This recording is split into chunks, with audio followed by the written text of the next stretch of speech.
ओम शांति। 20 मार्च 2025 बाबा के महावाक्य हैं। बाबा कहते हैं, मीठे बच्चे, इस पुरानी दुनिया में अल्पकाल क्षण भंगुर सुख है, यह साथ नहीं चल सकता। साथ में अविनाशी ज्ञान रत्न चलते हैं, इसलिए अविनाशी कमाई जमा करो। प्रश्न, बाप की पढ़ाई में तुम्हें कौन सी विद्या नहीं सिखाई जाती है? उत्तर है भूत विद्या। किसी के संकल्पों को रीड करना, यह भूत विद्या है। तुम्हें यह विद्या नहीं सिखाई जाती। बाप कोई थॉट रीडर नहीं है, वह जानी जाननहार अर्थात नॉलेजफुल है। बाप आते हैं तुम्हें रूहानी पढ़ाई पढ़ाने, जिस पढ़ाई से तुम्हें 21 जन्मों के लिए विश्व की राजाई मिलती है। ओम शांति। भारत में भारतवासी गाते हैं, आत्माएं और परमात्मा अलग रहे बहुकाल, सुंदर मेला लग गया जब सतगुरु मिले दलाल।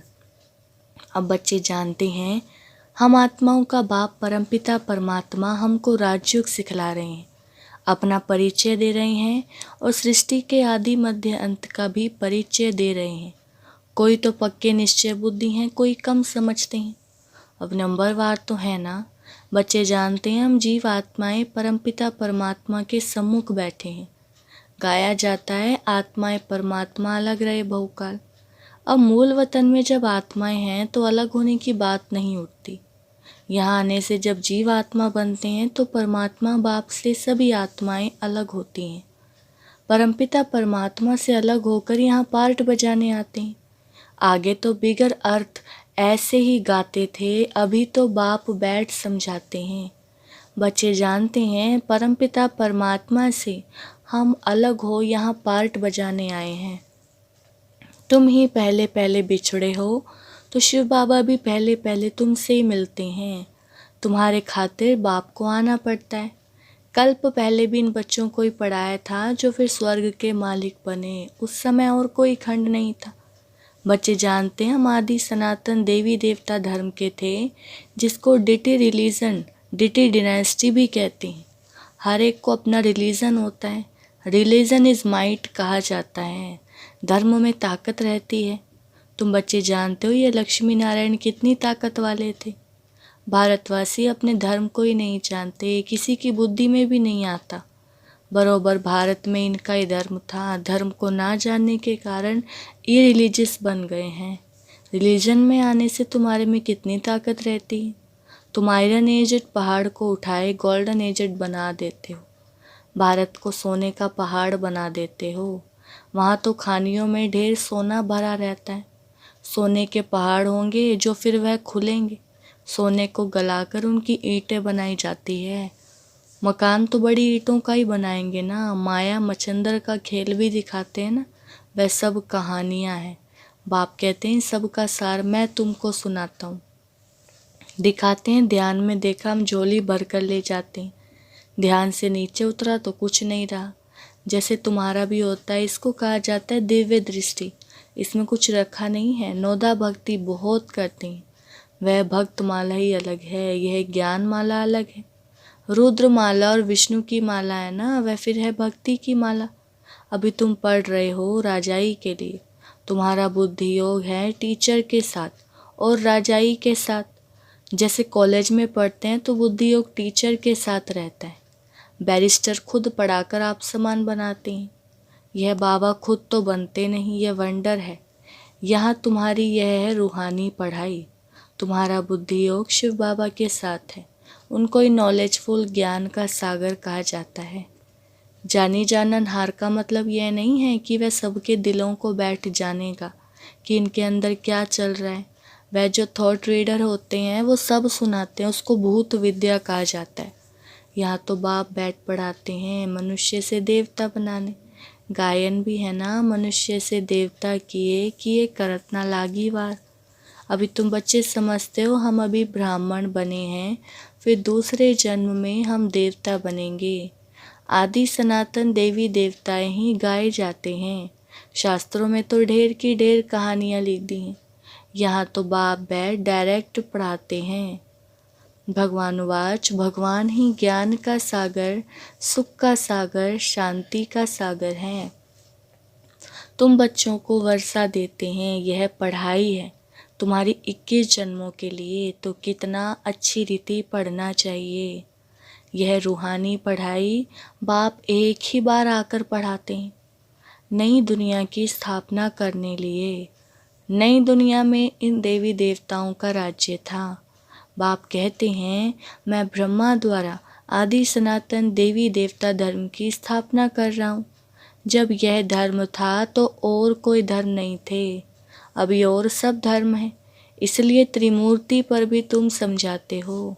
ब्रह्मा द्वारा स्थापना एक धर्म की, अभी वह धर्म है नहीं। गाते भी है ना, मैं निर्गुण हारे में कोई गुण नहीं, आप ही तरस परोई, हमारे में कोई गुण नहीं है। कहते तो बुद्धि गॉड फादर की तरफ ही जाती है, उनको ही मर्सीफुल कहा जाता है। बाप आते ही बच्चों के सब दुखों को खल्लास कर 100% सुख देने कितना रहम करते हैं। तुम समझते हो बाबा के पास हम आए हैं तो बाप से पूरा सुख लेना है। वह है ही सुखधाम, यह दुखधाम है। इस चक्र को भी अच्छी रीति समझना है। शांति धाम सुख धाम को याद करो तो अंतमति सो गति हो जाएगी। शांति धाम को याद करेंगे तो जरूर शरीर छोड़ना पड़े, तब आत्माएं शांति धाम में जाएंगी। एक बाप के सिवाय और कोई की याद ना आए, एकदम लाइन क्लियर चाहिए। एक बाप को याद करने से अंदर खुशी का पारा चढ़ता है। इस पुरानी दुनिया में तो अल्पकाल क्षण भंगुर सुख है, ये साथ नहीं चल सकता। साथ ये अविनाशी ज्ञान रत्न ही चलते हैं, यानी यह ज्ञान रत्नों की कमाई ही साथ चलती है, जो फिर तुम 21 जन्म प्रारब्ध भोगेंगे। हाँ, विनाशी धन भी साथ उनका जाता है जो बाप को मदद करते हैं। बाबा हमारी भी कौड़ियाँ ले वहाँ महल दे देना। बाप कौड़ियों के बदले कितने रत्न देते हैं। जैसे अमेरिकन लोग होते हैं, बहुत पैसे खर्च कर पुरानी पुरानी चीज़ें खरीद करते हैं। पुरानी चीज़ का मनुष्य बहुत दाम ले लेते हैं। अमेरिकन लोगों से पाई की चीज़ का 1000 ले लेंगे। बाबा भी कितना अच्छा ग्राहक है, भोलानाथ गाया हुआ है ना। मनुष्यों को यह भी पता नहीं है, वो तो शिव और शंकर को एक कह देते हैं, उनके लिए कहते भर दो झोली। अभी तुम समझते हो, हमको ज्ञान रत्न मिलते हैं जिससे हमारी झोली भरती है। यह बेहद का बाप है। वह फिर शंकर के लिए कह देते और फिर दिखाते हैं कि धतूरा खाते थे, भांग पीते थे, क्या क्या बातें बैठ बनाई हैं। तुम बच्चे अभी सदगति के लिए पढ़ाई पढ़ रहे हो। यह पढ़ाई है ही बिल्कुल शांत में रहने की। यह बत्तियां आदि जो जलाते हैं, शो करते हैं, वह भी इसलिए कि मनुष्य आकर पूछे कि आप शिव जयंती इतनी क्यों मनाते हो। शिव ही भारत को धनवान बनाते हैं ना। लक्ष्मी नारायण को स्वर्ग का मालिक किसने बनाया, यह तुम जानते हो। यह लक्ष्मी नारायण आगे जन्म में कौन थे? यह आगे जन्म में जगत अम्बा ज्ञान ज्ञानेश्वरी थी, जो फिर राज राजेश्वरी बनती है। अब पद किसका बड़ा है? देखने में तो ये स्वर्ग के मालिक हैं। जगत अम्बा कहाँ की मालिक थी? इनके पास क्यों जाते हैं? ब्रह्मा को भी 100 भुजा वाला, 200 भुजा वाला, 1000 भुजा वाला दिखाते हैं ना। जितने बच्चे होते जाते हैं, भुजाएं भी बढ़ती जाती हैं।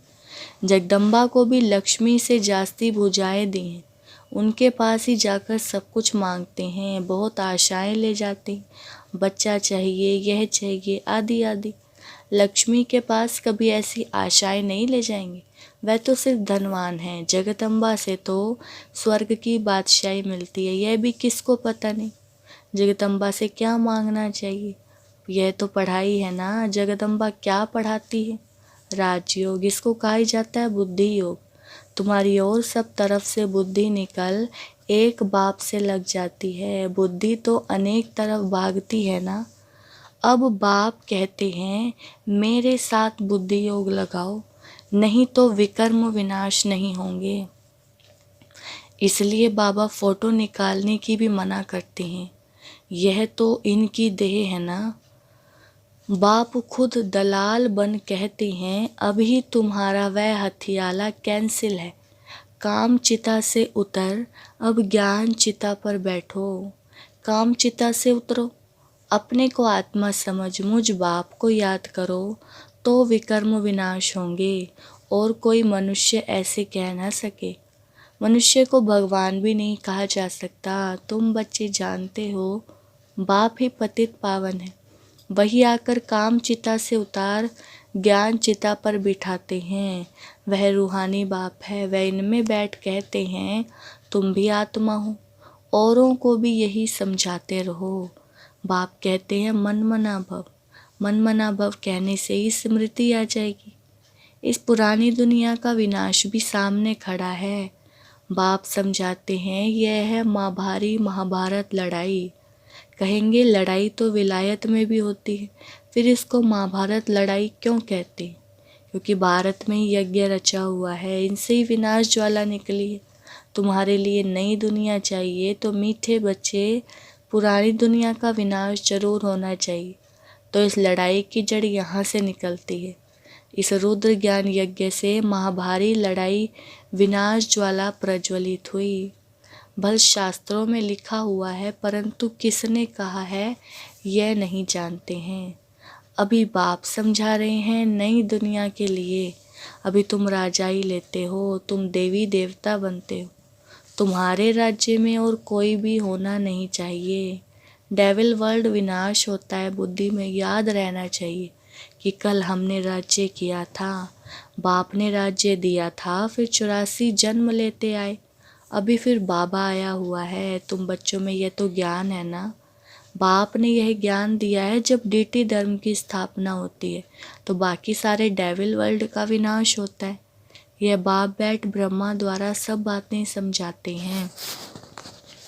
ब्रह्मा भी शिव का बच्चा है, विष्णु का भी राज समझाया है कि ब्रह्मा सो विष्णु, विष्णु सो ब्रह्मा बनता है। अभी तुम समझ गए हो हम ब्राह्मण हैं, फिर देवता बनेंगे, फिर 84 जन्म लेंगे। यह नॉलेज देने वाला एक ही बाप है, तो फिर कोई मनुष्य से यह नॉलेज मिल कैसे सकती? इसमें सारी बुद्धि की बात है। बाप कहते हैं कि और सब तब से बुद्धि योग तोड़ो, बुद्धि ही बिगड़ती है। बाप कहते हैं कि मुझे याद करो तो विकर्म विनाश होंगे। गृहस्थ व्यवहार में भल रहो।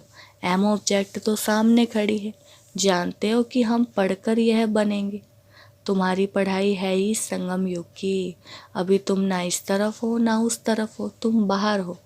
बाप को खिवैया भी कहते हैं, गाते भी हैं, हमारी नैया पार ले जाओ। इस पर एक कहानी भी बनी हुई है, कोई चल पड़ते हैं, कोई रुक जाते हैं। अब बाप कहते हैं मैं इस ब्रह्मा के मुख द्वारा बैठ सुनाता हूँ। ब्रह्मा कहाँ से आया? प्रजापिता तो जरूर यहाँ चाहिए ना, मैं इनको अडॉप्ट करता हूँ, इनका भी नाम रखता हूँ। तुम भी ब्रह्मा मुख वंशावली ब्राह्मण हो, जो कलयुग अंत में है, फिर वही सत्युग आदि में जाएंगे। तुम ही पहले पहले बाप से अलग हो, पार्ट बजाने आए हो। हमारे में भी सब तो नहीं कहेंगे ना, यह भी मालूम पड़ जाएगा कि कौन पूरे 84 जन्म लेते हैं। इन लक्ष्मी नारायण की तो गारंटी है ना, इनके लिए गायन है श्याम सुंदर। देवी देवता सुंदर थे, सावरे से सुंदर बने, गावड़े के छोरे से बदल सुंदर बन जाते हैं। इस समय सब छोरे छोरियां हैं, यह बेअद की बात है, उनको कोई जानते नहीं। कितनी अच्छी अच्छी समझानी दी जाती है, हर एक के लिए सर्जन एक ही है, यह है अविनाशी सर्जन। योग को अग्नि कहा जाता है क्योंकि योग से ही आत्मा की अलाय खाद निकलती है। योग अग्नि से तमो प्रधान आत्मा सतो प्रधान बनती है। यदि आग ठंडी होगी तो अलाय नहीं निकलेंगी। याद को योग अग्नि भी कहा जाता है, जिससे विकर्म विनाश होते हैं। तो बाप कहते हैं तुमको कितना समझाता रहता हूँ, धारणा भी तो होना। अच्छा, मन मना भव, इसमें तो थकना नहीं चाहिए ना। बाप को याद करना भी भूल जाते हैं। यह पतियों का पति तुम्हारा ज्ञान से कितना श्रृंगार करते हैं। निराकार बाप कहते हैं और सबसे बुद्धि योग तोड़ मुझ अपने बाप को याद करो। बाप सभी का एक ही है। तुम्हारी अब चढ़ती कला होती है, कहते हैं ना तेरे बहाने सर्व का भला। बाप आए हैं सर्व का भला करने। रावण तो सबको दुर्गति में ले जाते हैं, राम सबको सदगति में ले जाते हैं। अच्छा, मीठे मीठे सिकिलदे बच्चों प्रति माता पिता बाप दादा का याद प्यार और गुड मॉर्निंग। रूहानी बाप की रूहानी बच्चों को नमस्ते। हम रूहानी बच्चों की रूहानी बाप दादा को नमस्ते नमस्ते गुड मॉर्निंग। धारणा के लिए मुख्य सार। फर्स्ट पॉइंट है, बाप की याद से अपार सुखों का अनुभव करने के लिए बुद्धि की लाइन क्लियर चाहिए। याद जब अग्नि का रूप ले तब आत्मा सतो प्रधान बने। दूसरा, बाप कौड़ियों के बदले रत्न देते हैं। ऐसे भोलानाथ बाप से अपनी झोली भरनी है। शांत में रहने की पढ़ाई पढ़ सदगति को प्राप्त करना है। बाबा ने वरदान दिया, माया के बंधनों से सदा निर्बंधन रहने वाले योग युक्त बंधन मुक्त भव। विस्तार, बंधन मुक्त की निशानी है सदा योग युक्त। योग युक्त बच्चे जिम्मेवारियों के बंधन व माया के बंधन से मुक्त होंगे। मन का भी बंधन ना हो। लौकिक जिम्मेवारी तो खेल है, इसलिए डायरेक्शन प्रमाण खेल की रीति से हंसकर खेलो तो कभी छोटी छोटी बातों में नहीं थकेंगे। अगर बंधन समझते हो तो तंग होते हो, क्या क्यों का प्रश्न उठता है, लेकिन जिम्मेवार बाप है, आप तो निमित्त हो। इस स्मृति से बंधन मुक्त बनो तो योग युक्त बन जाएंगे। स्लोगन, करण करावन हार की स्मृति से भान और अभिमान को समाप्त करो। अव्यक्त इशारे, अपवित्रता सिर्फ किसी को दुख देना या पाप कर्म करना नहीं है, लेकिन स्वयं में सत्यता स्वच्छता विधि पूर्वक अगर अनुभव करते हो तो पवित्र हो। जैसे कहावत है, सत्य की नाव डूबती नहीं है लेकिन डगमग होती है, तो विश्वास की नाव सत्यता है, ऑनेस्टी है, जो डगमग होगी लेकिन डूबेगी नहीं। इसलिए सत्यता की हिम्मत से परमात्म प्रत्यक्षता के निमित्त बनो। अच्छा, ओम शांति।